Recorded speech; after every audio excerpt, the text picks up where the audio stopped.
Hi, you guys. Welcome to Ask the Egg Whisperer. It's so great to be on here to answer your questions and to see how I can help you.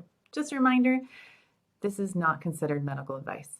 I'm just sharing my thoughts about the questions you guys ask so that you could be more informed.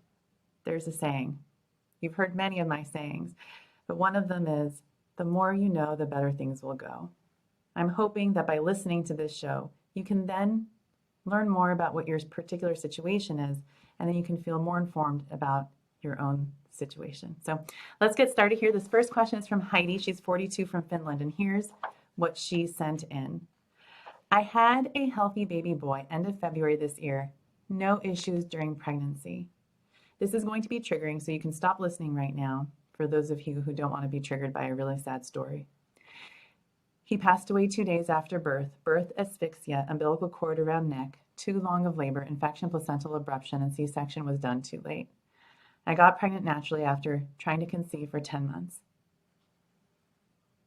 That's really sad. And I'm sorry, Heidi, that you went through that. I've also had a 19-year-old son. I have regular cycles that are 28 days. I'm healthy, no PCOS, miscarriages, or other issues. I'm using prenatal vitamins, omega-3, CoQ10, Maca, Vitex, D vitamin, iron, and folic acid. Physically, I've been healing from surgery really well. Mentally, it's been really hard. I want to test my estrogen, progesterone, FSH, LH, and iron, but is it too early to test because I was just pregnant? How fast can hormone levels get back to normal after labor? My period came back 4 weeks after labor. They're normal, and I ovulated already once. So Heidi, first of all, I'm really sorry that you had such a tragic loss. There are no words in the English language. There really are none to describe the pain and suffering of going through what you've been through. My heart goes out to you, and I certainly want to help. I think what makes us human is wanting to have a plan and look forward and fix things. And I feel like you're obviously so resilient that you're thinking about trying again. I think there's no better time than now to go see a fertility doctor, especially because you're 42. Get right back on your egg quality supplements. If you were taking CoQ10 before, for example, that's something that I would have you consider taking. You can get your AMH level checked at any time. And then because of what happened, be sure to get your OB records and the delivery records over to your fertility doctor, because sometimes they might have a perspective as to why what happened to you. Could it have been related to endometriosis, adenomyosis? Adenomyosis is something that might cause or put you at a higher risk of having placental abruption, any type of scar tissue inside the cavity of the uterus. So one of the things you might want to consider doing is IVF for embryo banking, and then start preparing for transfer by really looking at your uterus and making sure there's no scar tissue at all before you do an embryo transfer. I really hope this information helps you, and I hope that you are able to have another healthy pregnancy and very safe delivery soon. This next question comes from Jackie. Jackie is 32 in Bakersfield. Hi, Dr. Amy. I'm 32 and I had a super disheartening appointment with a fertility doctor this week discussing my FSH being 14.6. I had it drawn on cycle day number 2, and he informed me once it reaches 16, I have a less than 1% chance of conceiving. I'm on all the recommended vitamins you like, and I'll be starting IVF in 1.5 months if these next 2 IUIs fail. Is there anything you'd recommend to help lower FSH, or is that even possible? My HSG is clear. Laparoscopy showed mild stage 2 endometriosis. It was removed. My husband's 36. He may also have retrograde ejaculation. What the heck do we do? Are we a lost cause? Love your show and thank you so much. Jackie, you are not a lost cause. There's so much hope here. You have 32-year-old sparkling gorgeous eggs, and that's how I want you to think about yourself. Your FSH is just a diagnostic test. It's not meant for something it's not meant as something for us to treat. And I think that's so hard because in everything else in medicine, you get your blood sugar checked. Well, there's something you can do to lower it. You get your cholesterol checked. Well, there's something you can do to lower it. But your FSH, there's no amount of exercise or healthy eating that's going to lower that FSH. These are just tests that guide us as far as what's going on with your body. I have a feeling that endometriosis might have a lot of what's going on with you.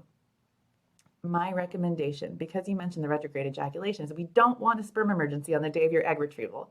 So perhaps consider having some sperm frozen. You know what I say, it's always nice to have sperm on ice, but especially when your husband has retrograde ejaculation.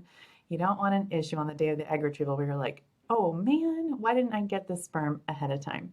So that's something to consider. The other thing is embryo banking. At your young age of 32, if you were just to predict, and this is something that I do, I always ask my patients, how many kids do you want? Most people say around 2. There are people who say 3 or 4. And if it's 2, you always think about how old you're going to be when you have your second baby. And then you kind of take your hormone levels now and kind of project and think about what your hormone levels are going to be then. And then you say, based on this information, what makes the most sense for me to do? And I feel like if you're 32 with an FSH of 16, it might be harder to get pregnant with a healthy pregnancy, especially because endometriosis can come back, let's say at 34 or 35. So doing IVF now and banking embryos, thumbs up from me. If you happen to get pregnant with an IUI as you're waiting, no problem. Consider doing IVF. Don't wait 2 years after your first baby. Do it as a sort of a way to preserve another option for yourself in the future at a time when maybe your options or your chances won't be as good. This next question comes from Nadia, age 36, in Canada. Hi, Dr. Amy. Thank you for your great show that brought me so many answers I could not find anywhere else. I'm going to turn 37 in August, and I'm in a same-sex couple. My partner's turning 38, but had early menopause at 32. I did an IVF cycle in January, 12 eggs retrieved, 9 mature, ended up with 4 good quality blastocysts that were frozen. My doctor told me there was a 50% chance of success, but the first transfer failed. Before that, we tried with 3 years of insemination. I never got pregnant, not even a miscarriage. I would like to have more than one child. Considering we have 2 uteruses, we're trying to make the best possible plan. I'm afraid that I will never fall pregnant. Our financial means are limited, but I'm wondering if I should try to go through another IVF cycle now to store more embryos. Also, when should we stop transferring on me and start trying with my partner? So Nadia, here's the thing. At your age, if you did IVF at 36, almost 37, and it sounds like you're not quite 37 yet, so don't get mad at me. The likelihood of each embryo being genetically normal with 4 good blastocysts, I would say it's probably 50-50. So 2 out of the 4 are going to be genetically normal is kind of what I predict and what I hope to be true for you. So given that you have 3 now, I would say if you have the energy to go through another cycle, this is the perfect time to do it. But before I would do that, I would also consider doing a chromosome analysis and then maybe consider doing implantation testing at the time of the egg retrieval. So one of the things that I do sometimes is have patients do a Receptiva DX test. So I'll do the biopsy while they're asleep for the egg retrieval. So you might want to consider doing that or do the cavity evaluation, ERA test after this next IVF cycle or even before. But I do think you have a really good chance of pregnancy. And I think learning more about your uterus and the lining at a cellular level with the Receptiva DX test and a genetic level with the ERA test, that might help inform your doctor about the best approach for a transfer for you. And if there are any abnormalities noted, then perhaps considering your spouse as the next option for a successful transfer, that could be something that you do. I hope this answer helped. This next question comes from Hillary, age 42 in South Dakota. My husband's 50 and we're planning round 2 of IVF. I take levothyroxine, ovavite, DHEA, acai berry, vitamin D, omega-3, pterostilbene, NAD, and my AMH is 1.2. My husband takes Humira for ankylosing spondylitis, Conception XR, vitamin D, omega-3. I had a chemical pregnancy with IUI, a natural pregnancy that miscarried at 6 weeks, 2 days, and a natural pregnancy with a miscarriage at 8 weeks, 6 days. In my IVF cycle, I retrieved 10 eggs, 4 immature, 1 didn't fertilize, 5 fertilized normally. We biopsied 2 AA embryos at day 5. 1 returned aneuploid chaotic. The other was complex and euploid. Complex and it sounds like aneuploid, missing a chromosome 15 and had an extra chromosome 22. Should we just adjust the trigger timing for more mature eggs? Recommend any changes? Adding HGH?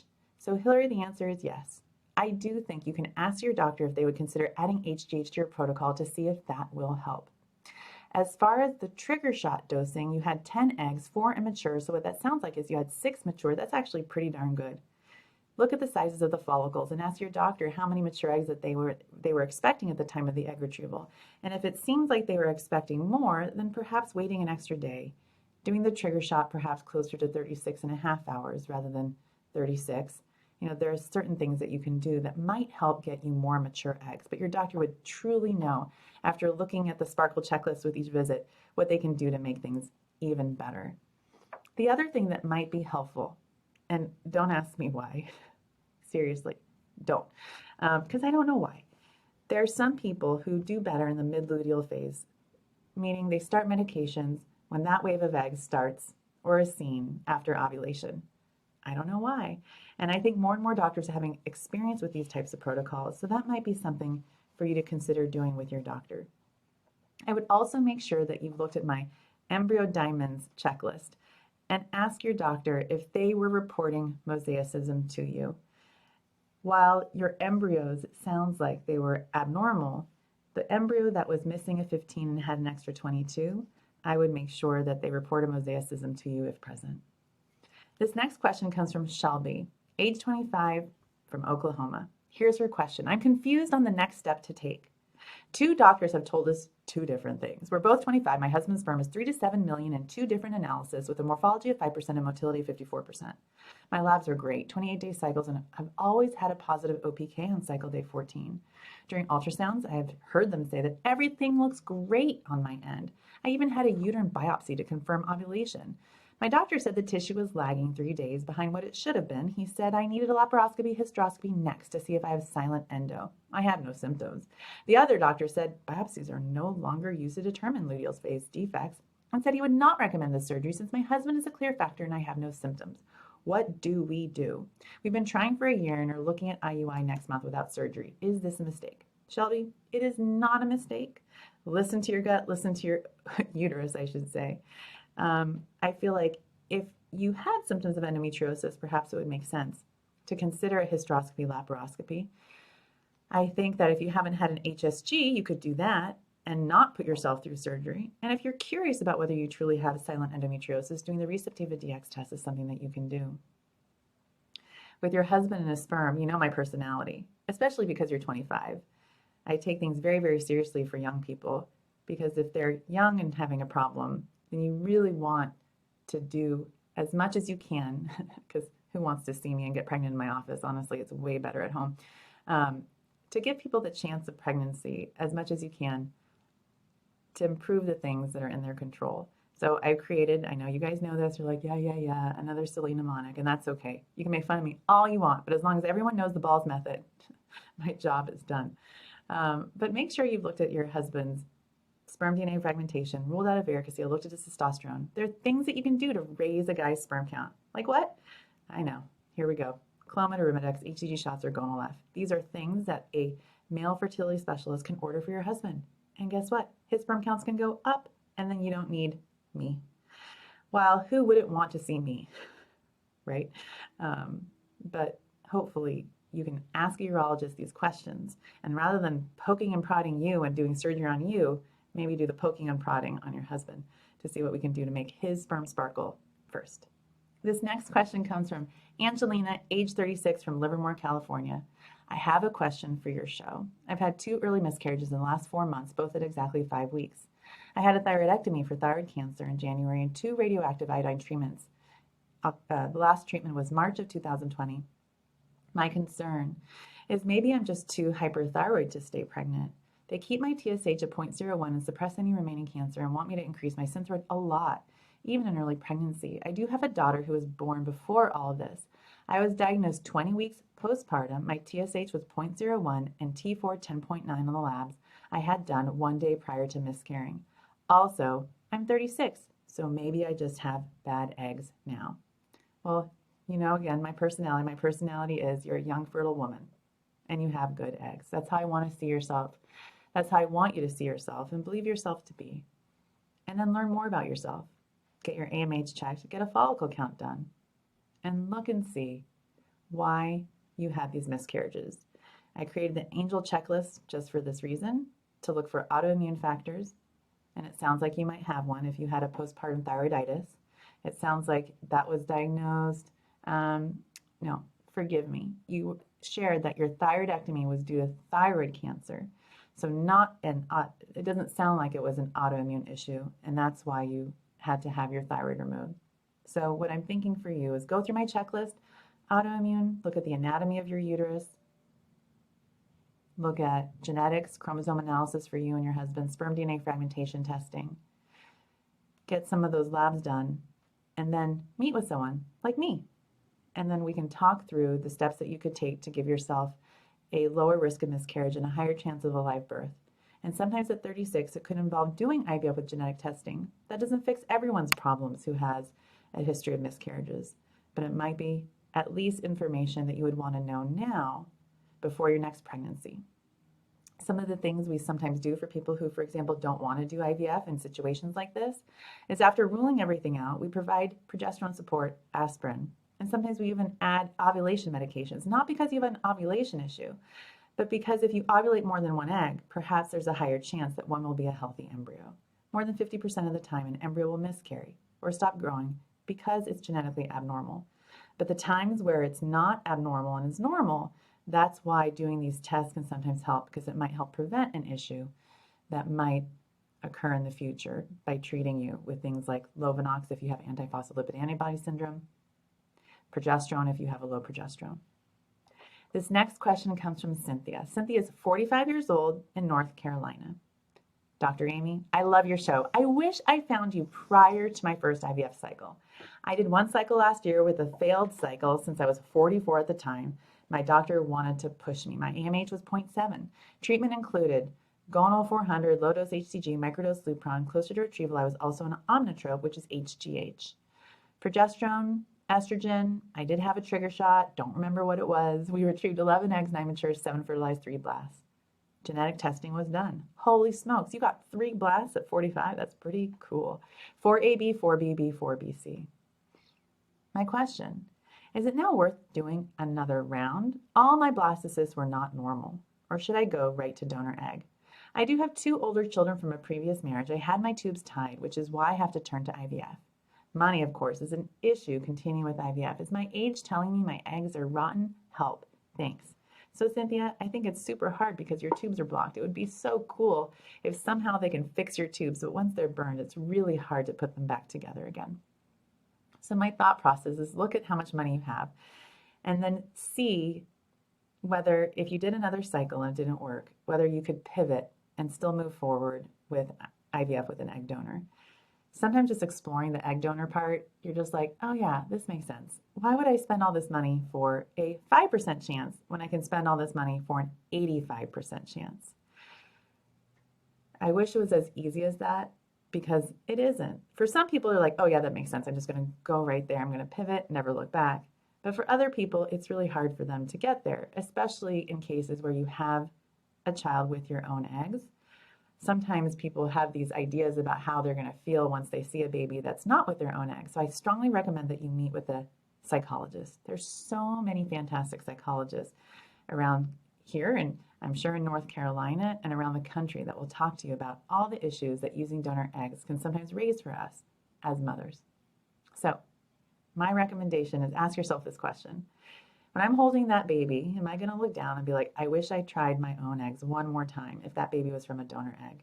If the answer is no, I'm going to be so glad I moved forward and didn't put myself through another cycle that didn't work. But if the answer is yes, I still want to try one more time, and then I'm going to move on, you can. Because of all the people who could do that, it's you, because you have mature eggs, you make blastocysts, and they're pretty darn good quality too. So I don't think it's silly to try one more time, but I don't want you to, waste money that you could potentially use for something that would help you reach the goals that you had for yourself with your new partner. This next question comes from Camila, age 27, from New Jersey. Hi, Dr. Amy, I'm 27. I was told growing up that I had PCOS. However, now it turns out that I have premature ovarian failure. My FSH is about 52 and my AMH is 0.02. Blood work shows Fragile X premutation carrier. So for you guys who haven't been watching me for a long time, PCOS for me means please confirm this ovary syndrome. It drives me nuts when people just assume that a woman who has irregular periods has PCOS without checking a single blood test.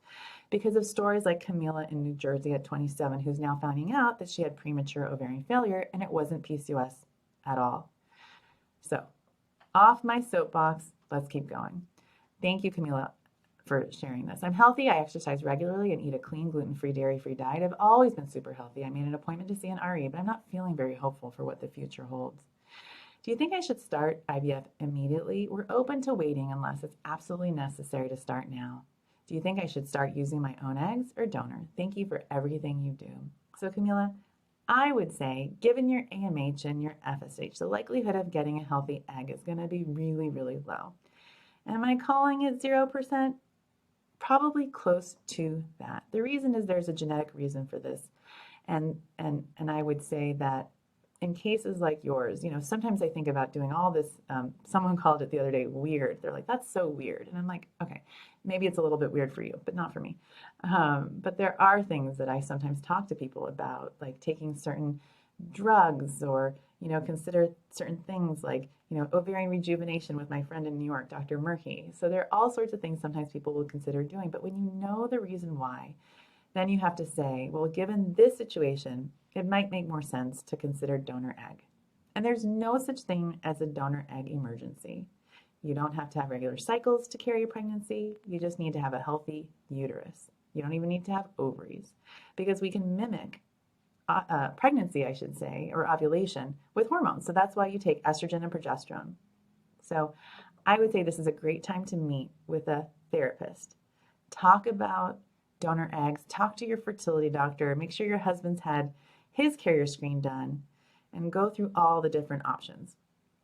I have an awesome program. Of course, it's awesome. I think it's the best. And it's called Freeze and Share. So for those of you who want to consider an egg donor while giving back to the donor and having an open relationship, that's what it's all about in this program. Freeze and Share could be something for you to consider doing. This next question comes from Carrie, 39 in Washington. Thanks for the incredible support you bring our community. I'm 39 and just had my first IVF cycle. AMH is 1.67. On day 9, they counted 25 follicles, but only 8 follicles measured above 11 millimeters. My protocol was spontaneous antagonist. I'm feeling really discouraged that my follicles didn't grow in a more synchronized fashion. Is this common? And is there anything else I can do next time? I can't help but feel the remaining follicles that measured too small were just a waste. So Carrie, it can happen. And what I would say is 8 is still pretty darn great. Sometimes I think that when patients have this situation where you have 25 follicles and only 8 grow, I always wonder, is that because of endometriosis? So that's something I wonder when I see something like that. The other strategy that I use in a case like this is I sometimes start with fertility pills first. We'll call it a Femera flare, where you start with Femera, maybe for 2 days out of 5 days, just Femera alone, and then you add the injections 3 days into it. The other thing that I sometimes find can be really helpful when you have a whole bunch of eggs and only 8 grow at the beginning, I don't want to use the word trick the ovaries, but then you start your stimulation after ovulation. And a lot of doctors are doing that nowadays, and it seems like we're getting a really good response, and we're getting really beautiful embryos.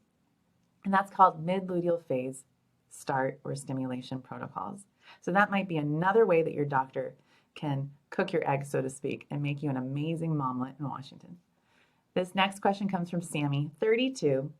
Thank you for answering my previous question. I had an initial consult with an IVF center, and let me make sure I'm going in order. Let's see here. Yes. And per the lab results cycle day 3, my FSH is 6, estradiol is 23, AMH is 2, day 5 sonohystogram normal. As per the fertility specialist, she recommends moderate to high doses stimulation medicine for maturing eggs. Do you think I will be at risk of developing hyperstimulation?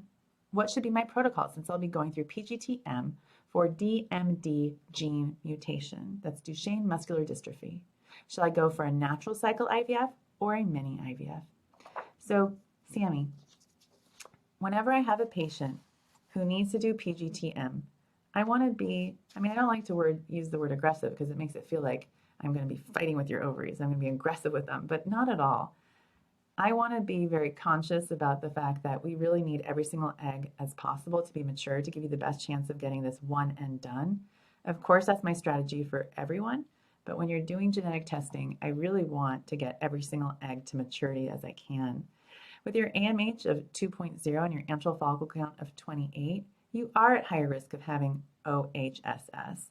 So the way to prevent OHSS, I'm just going to share some of my tricks. Start protein powders and shakes from the very beginning of your cycle. Start at 20 grams and then slowly go up to 40, 60, and even 80 after the retrieval. My patients who are rolling their eyes right now at me, sick of all their protein shakes, are like, yes, Amy, it works. You're right. So come on here and just share your stories, please. But also having an electrolyte-rich drink that you like.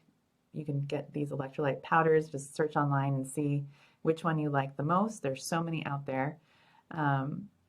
Making sure you have a stool softener. It's very, very important. A heating pad, Tylenol, Motrin, emergency number. And my strategy would be get seen early and frequently.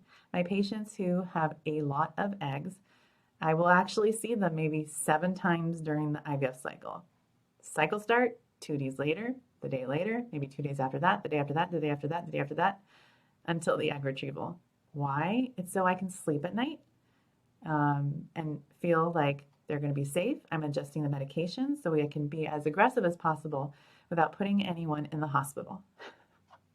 That's going to be my new line. Aggressive as possible without putting you in the hospital.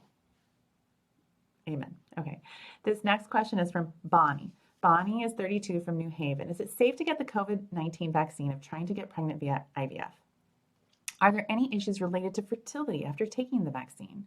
Is it okay to take it 30 days after taking the MMR vaccine? So let's go through this right now. Is it safe to take the COVID vaccine if trying to get pregnant via IVF? The answer is yes. I like my patients to be fully vaccinated before an embryo transfer. So if you're getting it done during your IVF cycle, no problem. I certainly don't want you to have the vaccine, let's say, the day of your egg retrieval, but I've actually had one person do that and she did great.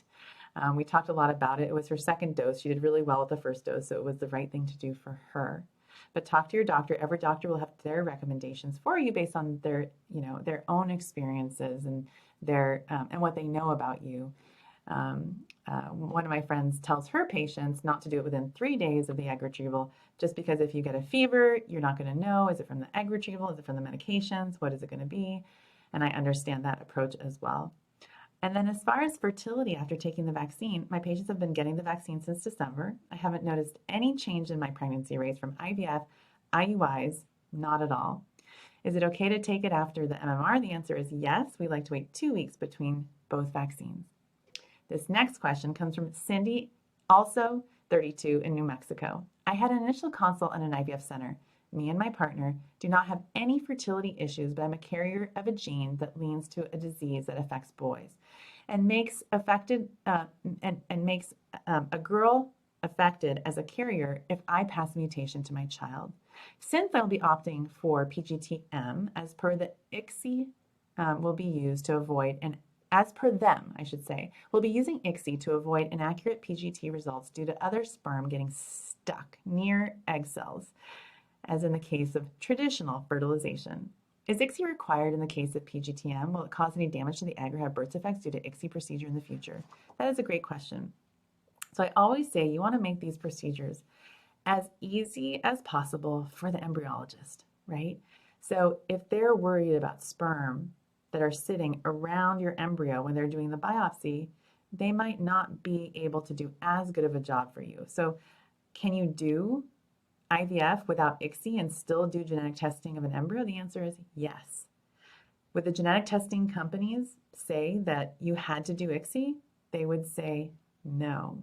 But if the embryologist, the surgeon, like literally the cellular pediatric, the embryology surgeon that needs to have that skill set to do a really good job for you, if they don't feel comfortable having sperm cells still around, and I'm doing that, that's my sign of sperm cells, I guess, around the embryo, then it would be a good idea to lean toward ICSI. I do not think that ICSI causes birth defects. I think that there are some people who have very low sperm counts that might have a genetic predisposition to birth defects, but I don't think ICSI alone is the reason why. This next question comes from Wendy. She's also 32 from New York. Does embryo biopsy cause damage to the embryo? I've watched the embryo biopsy videos and I saw laser is used to cut the cells off. Will it have any birth defects or cancer in the babies? Is there any evidence? So the answer, Wendy, is it doesn't seem that embryo biopsy is considered invasive. It is a non-invasive procedure. However, when you see it on YouTube, you're like, oh my God, you think the embryo should be like, ouch. Right? There should be like a noise the embryo is making as they're doing the biopsy. The answer is the embryo doesn't feel it. And the important thing is that it's very important to have it done at a center of excellence, somewhere that does a lot of biopsies. And the person who's doing your case that day It's not their first rodeo. You want to make sure of that if there's a way you can do that. So there are many centers around the country and world that are really good at biopsy. There are centers that don't feel so comfortable with it. And they'll actually tell their patients they shouldn't do genetic testing of embryos. And I always tell my patients who come to me for, let's say, second and third opinion consults, if you're at a center that's discouraging you from genetic testing, they might not have the right embryology staff. They might not have someone coming in during that batch of IVF to be able to do genetic testing. So don't try and get them to do something that they're not comfortable with, because that might lead to harm of your embryos. This next question comes from John, 37, from Ireland. Hi, Amy. My wife and I are both 37. We've done 2 IVF cycles recently. Her AMH is 0.96, AFCO is 12. In our first cycle, there were 9 follicles with only 2 eggs retrieved. Both fertilized, neither were blasts. Cycle 2. After being on DHEA and CoQ10 for 3 months, there were 8 follicles, 4 eggs, and 1 blast. But the blastocyst was not normal. We're wondering why we seem to be getting such a low egg to follicle ratio. We suspect that they delayed the retrieval too long on the first cycle. Is it possible this was the reason for low egg numbers? Or does it indicate something else? Is it possible my wife just isn't responding well to stimulation, or we should just keep trying naturally? Thank you. Really enjoy your talks. Thank you, John. So here's the deal. It's very possible that she ovulated. I think it's really important to ask your doctor for complete transparency and just say, at the time of that first egg retrieval, is there something that indicated to you that she could have ovulated? And that's why we only got 2 eggs out of 9 follicles. Look at the size of the follicles. If the follicles weren't large enough, then perhaps the eggs inside just weren't mature. Look at the trigger shot dosing and ask them if it would make sense to change the trigger shot medication to improve your chances of getting eggs. Look at the time of the egg retrieval relative to the time that you did the trigger shot and see what improvements could be made, if any. And at the end of the day, could this just be a situation where there's something going on with the maturation of the eggs? The answer is yes. So if you haven't done a chromosome analysis, for example, sometimes that can be revealing. And talk to your doctor about maybe repeating your AMH level, repeating your AFC again.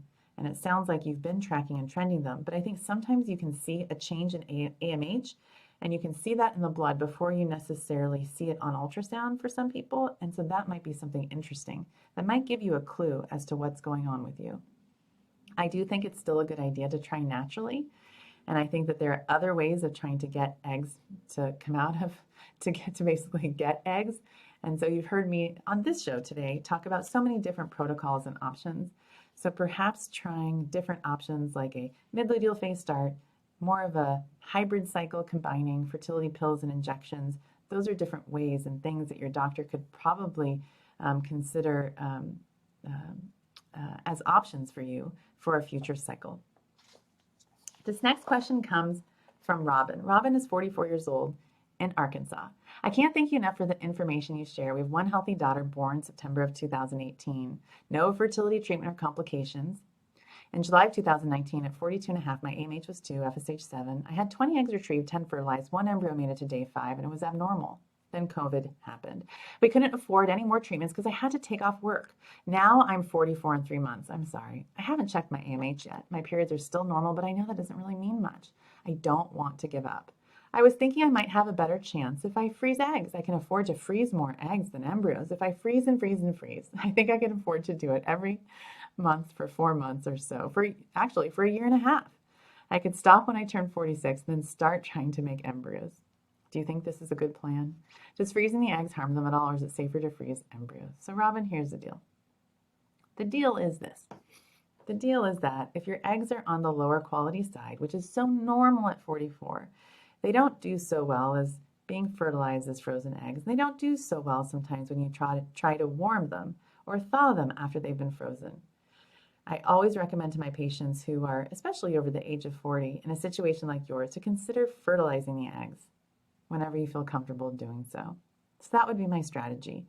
Find a center who can work with you and make it financially doable, and probably consider maybe 2 or 3 cycles, not necessarily a year of cycles until you're 46. But I do admire your perseverance and dedication, and obviously you're very resilient.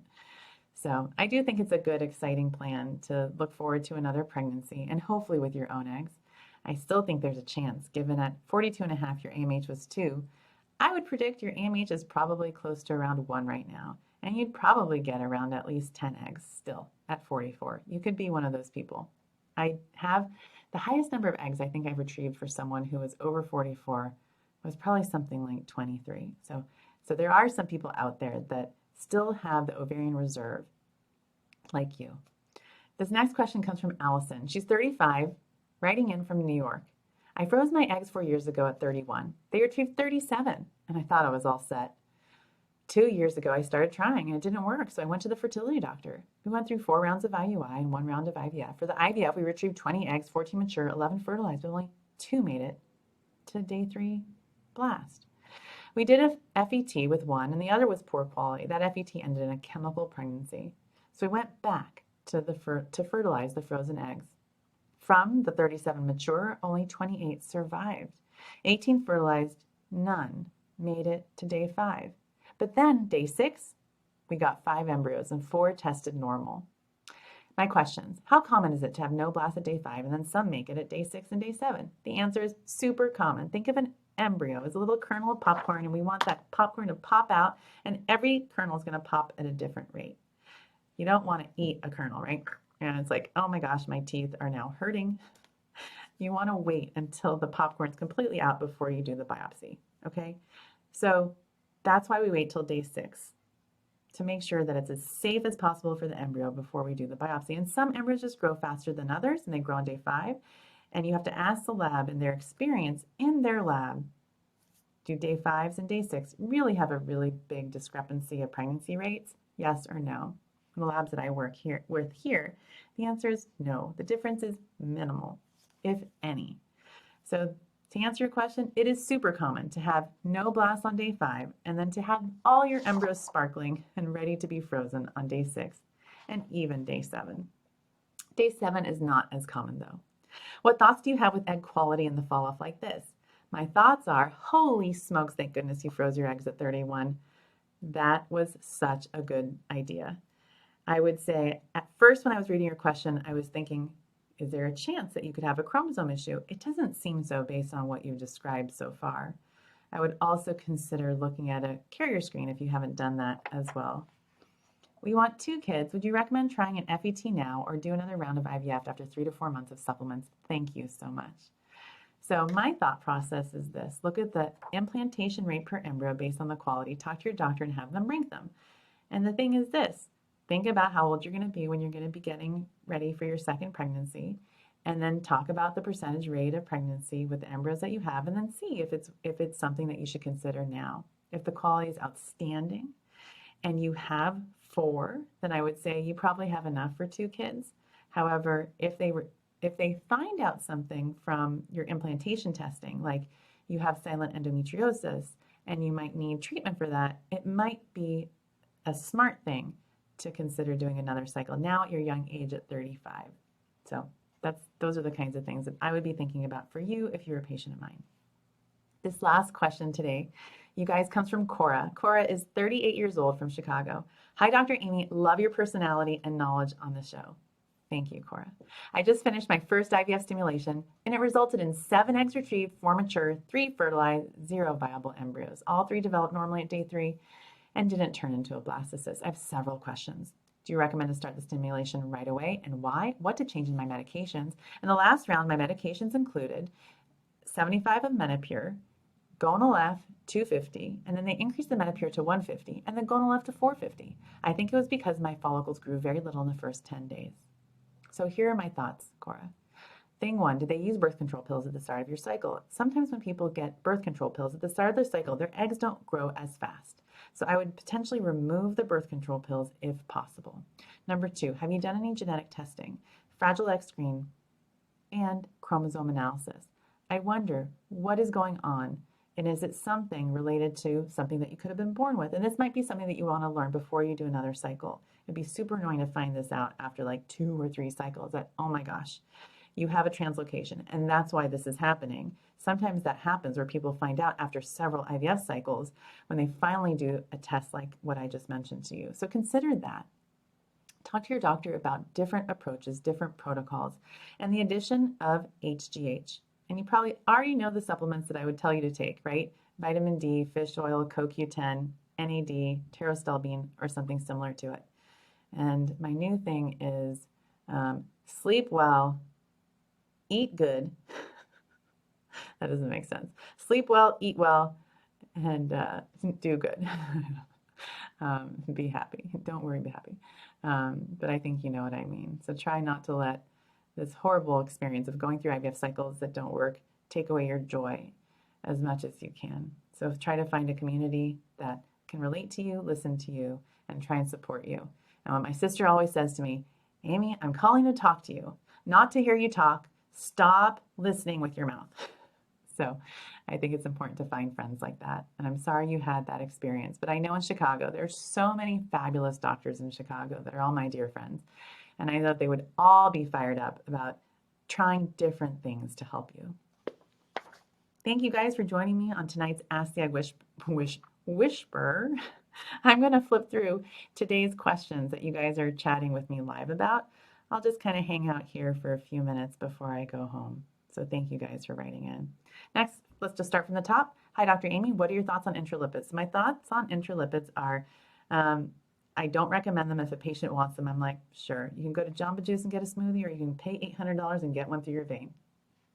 I do say that. It's true. Next question. Hi, Dr. Amy. Thanks for all you do. For an IUI, what sperm count do you like to see with your patients? 20 million or above. Under 20 million, I'm concerned that there's not enough sperm. However, some people say that you can, I have friends that say they've had pregnancies with sperm counts as low as 200,000. I haven't. I think the lowest sperm count that I've had a successful IUI pregnancy with was 4 million. That was my nose. I just was sniffling. Okay. Can Clomid during STEM protocol be bad for egg quality in some patients? I don't see how Clomid could be bad in a stimulation as far as egg quality. I do think it can cause maybe some thin lining issues. Some people might have some mood disturbances. If you're someone who has depression, migraines at all, I would avoid Clomid. I also think Clomid isn't good for people who might have endometriosis. Next question is thoughts on mid-luteal short course of birth control for priming during a retrieval cycle. I think you could do that. I mean, it doesn't quite make a ton of sense. I've never tried it myself. Maybe I'll try it now. I mean, I never even thought to do that. I can see why maybe some people would do that.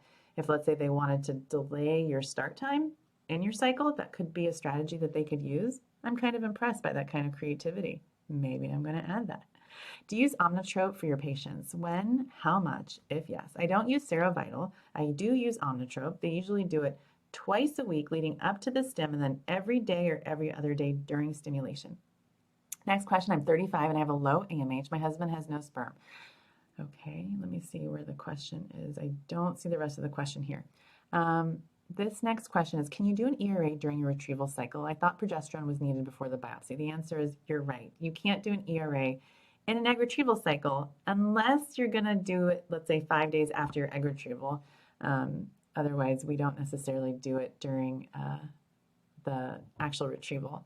My H score is 0.1 for my BCL6 test. My CD138 was positive. Advice for patients with this result.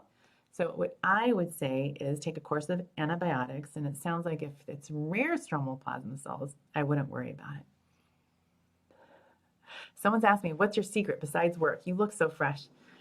And maybe that's it. I love what I do. I won't tell you what time I woke up this morning and how many hours of sleep that I had. It was under 5, and it was very early. If you do Receptiva DX during retrieval, are the results the same as post-ovulation? My doctor said he couldn't do it during retrieval, and I totally get it.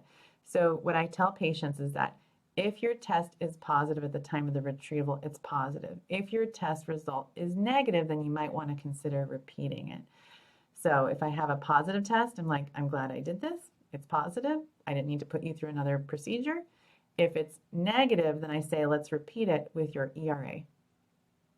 Next question, 43 years old, had 2 chemical pregnancies via IVF. 2019, I had an ectopic. Oh, and what I should also say is there's a newer test called SIRT1, SRT1, that it might be more sensitive than BCL6 in detecting early, silent endometriosis. 43 years old, I had 2 chemical pregnancies via IVF. 2019, I had an ectopic scar pregnancy. Previously, I had 2 teenage girls. My husband's 30 and has low AMH. All my other tests are okay. What should I do? So first of all, if you had a cesarean scar ectopic, make sure that they've reinforced that scar so that doesn't happen to you again. I've had patients I had a patient once who had 2 cesarean scar ectopics from natural conceptions. She didn't do IVF. And so I don't want that to happen to you again if you're going through IVF. If your AMH is low at 43, your likelihood of having a healthy pregnancy isn't 0. But I'm thinking that each embryo probably has maybe like a 7% chance of being genetically normal. So you might want to think about other options to grow your family, like adoption, embryo donation, and egg donation. Next question, does prednisone mask pregnancy symptoms? If you take it, will it interfere with implantation? And there are a lot of people that need prednisone for a number of different medical reasons. For transfer success, I don't think that it masks pregnancy symptoms. My doctor says that using Omnitrope from cycle days 2 through 7 is better than before egg retrieval. When do you think is an ideal time to start Omnitrope? I have an AMH of 0.16.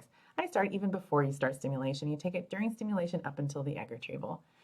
Next question, Dr. Amy, thank you for being here. I did IVF, 11 big follicles, but only 4 eggs. 100% made it to day 3, 50% blastocysts. Why do you think I had so many empty follicles? I'm 43, AMH is 2.23, FSH is 7. So if you had 11 follicles and 4 eggs, I'm thinking, I wonder if you ovulated. So ask your doctor, did I ovulate? Please tell me. Tell me. So I often like to take photos of the eggs as I'm doing the egg retrieval, just so, especially if there's something that like doesn't seem quite right. Like, I'm not getting the number of eggs that I would expect to get as I'm draining the follicles. I want to show the patient that she didn't ovulate so she doesn't think that something happened that we're not telling her. So I think that transparency and honesty is so important. So ask your doctor and be like, did I ovulate? Just tell me, what can we do differently next time so this doesn't happen? Next question, my IVF cycle was canceled as I had 1 follicle on 300 gonal, 150 menopure. I'm 34 with an AMH of 2. I have endometriomas on both ovaries. I'm clueless. Please suggest a different protocol. So first of all, make sure you're not being oversuppressed. Repeat your AMH and see if it's truly 2. I don't know what country you're in or which units you're using, but if it's different units than what I'm thinking, it could be that your AMH is a lot lower than what I'm thinking of as a 2 here. So do an antral follicle count with your doctor. Ask them about different supplements that you can take and different protocols, but I would probably avoid birth control pills, as sometimes that can cause you to be oversuppressed before you start IVF and cause you to have less eggs. Next question from Shelby. Thank you. I started Femera today and my husband just got prescribed Clomid today. Great job, Shelby. Hi, Dr. Amy, does adenomyosis cause infertility or difficulty for implantation? The answer is yes. Adenomyosis is a known risk factor for preterm labor, preterm delivery, placental abnormalities, miscarriage, and implantation issues. Next question, I'm having a laparoscopic and hysteroscopic myomectomy next week, and a surgeon says I have endometriosis, which he can take out. Should I do that or leave it alone? I would do that. Before you do that, ask them this. Have you checked my AMH and what is my ovarian reserve? While you're there, can you also check my fallopian tubes? Because if I have endometriosis, Dr. Amy said that endometriosis can potentially affect fallopian tubes and cause them to act funky. And I would want to know that sooner than later and not go through a surgery and not know about my fallopian tubes. So can you do that for me? So that's what I would say. Next question, explain controlled PCOS. I'm 32 with 2 failed IUIs. We're moving towards IVF. I think controlling your PCOS is important. Make sure all your hormones are balanced, like your TSH, your prolactin, your vitamin D. Look at your lipids, your hemoglobin A1C, testosterone, make sure it's normal. Those are important things that I think about when I think of controlling PCOS. Next question from Emily. Hi, Dr. Amy, 38 years old, all good on my side. AMH is 3.6, FSH is 6, male factor infertility, 35% fragmentation, 16 mature eggs, 12 fertilized, 11 day 3, no blasts. What? We take all the vitamins. What else can we do? So I would consider calcium activation with sperm DNA fragmentation. You just told me sperm DNA fragmentation results.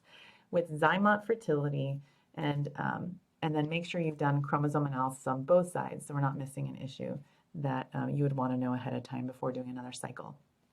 Next question comes from Jamie. Hi, Dr. Amy. I'm 40, AMH 1.75, FSH 8 to 11. I had excision surgery by a doc in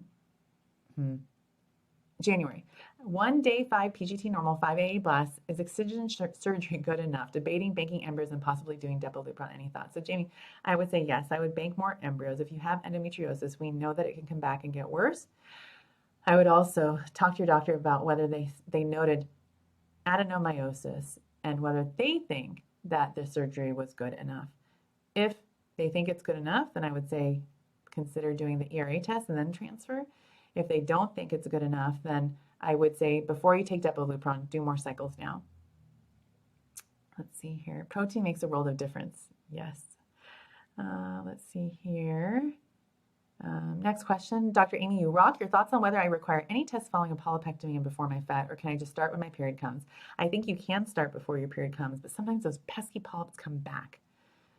Someone's asking about embryo glue, and every IVF lab will have their own version of the glue. It's like our own version of a glue that isn't called glue, but glue is really not glue. There's no such thing as a glue. It's kind of like calling it an embryo stapler, or embryo Velcro, or an embryo tack. I wish there was such a thing. At my day 7 scan, I had 6 follicles, but on day 9, the nurse said she only saw 2 on one ovary. They still told me to trigger, and of course now I'm anxious. Do follicles disappear?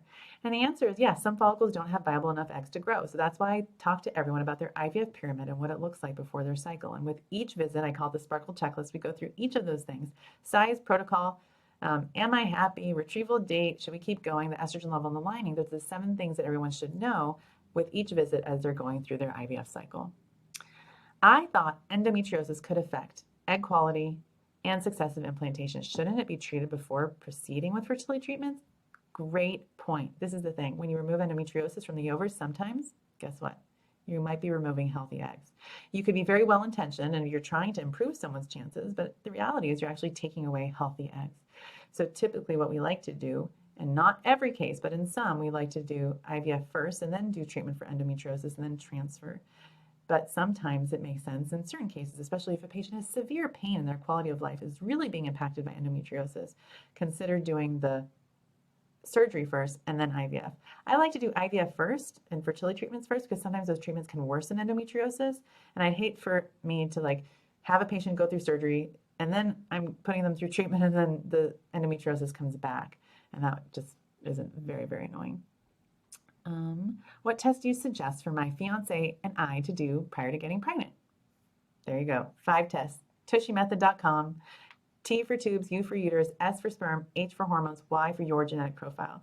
For my 50th birthday, I'm just putting that out there. I don't think my husband is listening to me right now, but I want to be a backup singer for Salt and Peppa, and I want to sing Push It, but make it Tush It or Tushy It, so that everyone in the world would see the 5 tests, and hopefully everyone would remember it, especially well-intentioned OBGYNs and primary care doctors who are trying to help their patients get pregnant. And I never want to hear someone say, just try for a year and then get the sperm checked. Let's get the sperm checked ahead of time. Let's see here. I'm going for my egg retrieval Friday. Do you think a day 3 transfer is better or at day 5? Also, is there a difference with HCG and pregnal trigger shot? So HCG is pregnal. They're the same thing. Pregnal is just a brand name for HCG. And as far as day 3 versus day 5, I would ask the 3 questions. What do I want? What will it take to get what I want? And basically, will this help me get there? So if you're sitting at your day 3 transfer and you're like, I want 3 kids, but you only have 1 embryo to transfer, then maybe freeze it and do more cycles. If you already have a baby at home and you just want 1 more, and you're like, if this doesn't work, I still can do more cycles, then I would say go ahead and consider transferring it. That is how I help my patients make decisions. 28 years old, 1 untested 5AA, failed to implant. I'm very sorry about that. That breaks my heart. And then second FET with 2 untested 5A embryos resulted in an ectopic. What would you do for the next FET? Here we go. Why did you have an ectopic? What's your fertility diagnosis? It sounds like the tubes are getting in the way. Why? Is this endometriosis? Is it adenomyosis? Let's get the fallopian tubes checked and see if we should remove the fallopian tubes to help you get pregnant. I would say, obviously, if you don't have more embryos, consider doing more IVF. It doesn't seem like doing genetic testing is necessarily something that you should consider doing, but if you're not going to test your embryos, consider doing a chromosome analysis for both of you first before you do another cycle. So talk to your doctor about, do I have adenomyosis? Have you checked my fallopian tubes? Have you looked at my cavity? Is there anything else we should do before another transfer to prevent me from having another ectopic? Next question. Day 4 stim, estradiol 100, FSH 14.6. I did birth control pills. Do you think 150 of follicle is enough for tonight? 45 years old, follicle count of 4. My answer is, I don't know what else you're taking, but day 4 of stim with an estrogen 100, you got thumbs up for me. So I would say 150 is probably enough. A level of 100 is pretty darn fantastic if that's your level on day 4. Age 47, trying to conceive. History of fibroids, safe to take DHEA. I would say let's look at your AMH. The likelihood, and don't get mad at me, of having a healthy pregnancy at 47 with your own eggs is close to 0.000001%. Maybe 1 in a million women can actually have that and be so lucky to do that with their own eggs. And I know, it's like everyone I know is getting pregnant at 47 and 48. I mean, look at Halle Berry, and look at, the reality is that they're not telling the truth as to where their eggs came from. They're not. I promise you they're not. But that's okay. That's their own personal story to share with their children. It's not for us. But I just find that it's so annoying for me to like have patients reach out. They're like, I'm 50, I'm ready to have a baby. And I'm like, okay, but we have to do it a different way. And they're so surprised that technology hasn't gotten to the point where we can jumpstart ovulations and rejuvenate ovaries in the way that is very highly successful. One day, though, one day. Next question, 27-year-old and 2 miscarriages, 1 chemical pregnancy using Lupron with my June IVF cycle. Do you think PGT is absolutely necessary? We've done all genetic testing and it's all normal. So the answer is, it sounds like you've done a complete workup. But if you haven't looked at, for example, any anatomic issue, if you haven't done a hysteroscopy, perhaps consider doing that. If you haven't looked at autoimmune issues, look at that. So I would say it's still something to think about as far as doing PGT. It is not absolutely necessary, but I still think it's something that I would consider for you. Even you've done all the genetic testing like chromosome analysis and carrier screen and it's all negative, I would still do it. Is maca a good supplement for prepping for IVF? So my answer is my patients are already on my 5 things, right? Prenatal vitamin D, CoQ10, fish oil, NAD. I should throw in one more, pterostilbene or something like that, acai berry or resveratrol. So I don't really want to have them take more things. So I'd rather them just take the things that I'm telling them to take and not more. So maca is not on my list. And it's not that it's a bad thing. I just haven't really felt that it makes sense. Next question. Failed FET with a PGT normal embryo. Everything looked great. Polyp was found after at the fundus of the uterus. Could that have been the cause? Planning on removal before the next FET. So the answer is I'm not sure. Basically, at what point did that polyp grow? If they saw it, while you were taking medications and they were like, it's probably not that big of a deal. Now they've learned it could have been a big deal. So it is possible that it could have been the cause. So definitely ask them to pay very close and careful attention to the lining of your uterus before your next transfer. What would you use for IVF priming? AMH of 0.7 and endometriosis is what I suspect. So for IVF priming, I would consider all my supplements. With an AMH of 0.7, we're looking at maybe 5 to 7 mature eggs. And then if endometriosis is suspect, you might want to consider taking Femara during the cycle to prevent your estrogen levels from going up and your endometriosis from getting worse too. We want your endometriosis to stay calm and stay cool. So you can actually look up letrozole, endometriosis, and treatment in PubMed. That's our version, my doctor's version of Google, and you can learn about all the different studies that have been published and read about them, not just learn about it, but read about the studies that have been published using letrozole to prevent endometriosis progression. So especially for patients who have a hard time, considering Lupron because of some of the mood side effects like depression and anxiety, especially insomnia. Femara could be another strategy of bringing down the BCL6 levels for some people, and I've used it before continuously. I've had 2 failed transfers so far. I've continuous spotting throughout my cycle, but my doctor keeps on insisting it's luteal phase defect, but I even have more spotting through PIO. What could it be? It could be a cervical ectropion, which is just basically some inflammation on the cervix. If you were my patient, I'd be like, come in. I want to see what's going on. Take a speculum, look in. Literally, I just like, hello. And then I'll take a camera, your camera, not mine, and I'll take a picture of it. I'll show you your cervix and be like, this is where the spotting is coming from. You can also have a cervical polyp, just like a little doodad inside your cervix or up above inside the uterus that you might not be able to see on ultrasound. But if you take a camera and look in, you'll be able to see these teeny tiny micro polyps. So bleeding could be a sign of that. So those are the kinds of things that I would think of if it were me. If it's a luteal phase defect, then you can take progesterone and that should solve it.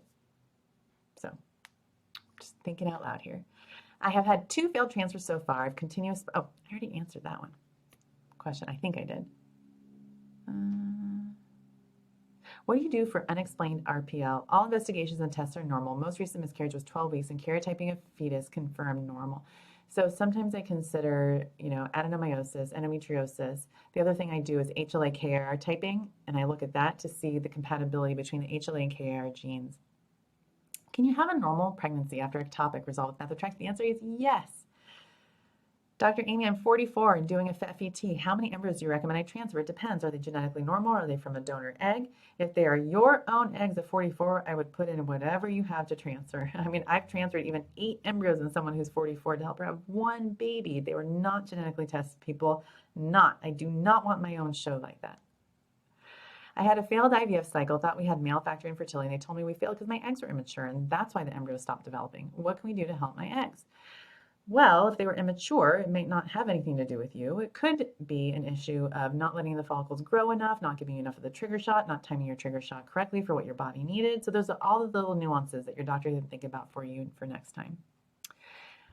Okay, let's see here. Someone's asking about untreatable chronic endometritis, 3 rounds of antibiotics, and it's still not going away. And my doctor is suggesting uterine PRP before TRF, before transfer, and take erythromycin. That definitely is one way of doing things. The other thing is what's going on above the cavity of the uterus. Is there something going on in the fallopian tubes that's leaking in? Also, does your husband have a prostatitis, or is there something in his semen that's causing you to, is there some sort of, I'll just use the word, it sounds right, cross-contamination? I mean, that doesn't sound right, but you know what I mean. Yes. Let's see here. For IUI, you said 20 million is the lowest sperm count you like to see. Well, I mean, 20 million is a great number that gives us a really great chance of IUI success. But when we're dealing with lower numbers, the success rates go down. So I've certainly seen patients who have post-wash IUI success at, let's say, 5 million, for example. But when it's dropping below 10 million, I think that the chances are really low. So I think it's really important for people to know that. I think it's actually 10 million as a benchmark or lower that your chances drop. Above 10 million, not 5 million. I think people used to think that 5 million is really the goal for IUI success, and I think it's actually higher. Okay, how soon can someone test after a fresh transfer? So I test 8 days post 5-day transfer. Okay, guys, thank you for joining me today. It was awesome seeing you. I hope you guys all have an amazing rest of your Tuesday. And I hope you'll tune in tomorrow night to the Fighting for Fertility. I did an interview behind the scenes with Larkin McPhee that's posted on YouTube, here on Instagram, all about her work as a filmmaker, bringing attention to the building of the modern day family. So I hope you guys watch that tomorrow. I hope you'll share it. I hope you'll, I hope it'll help people out there, especially the story that my patients share in there. And I'll just tease it a little bit and say it has to do with transferring a mosaic embryo. So you guys always hear me say embryodiamonds.com, and the word diamonds represents each thing that you need to know about your embryos. The M is mosaicism, and it's very important for you to know your clinic's policy for reporting and transferring mosaic and abnormal embryos. So I hope you'll enjoy that. Okay, thank you guys. Have a great rest of your night and week, and I'll see you back here real soon. Bye-bye.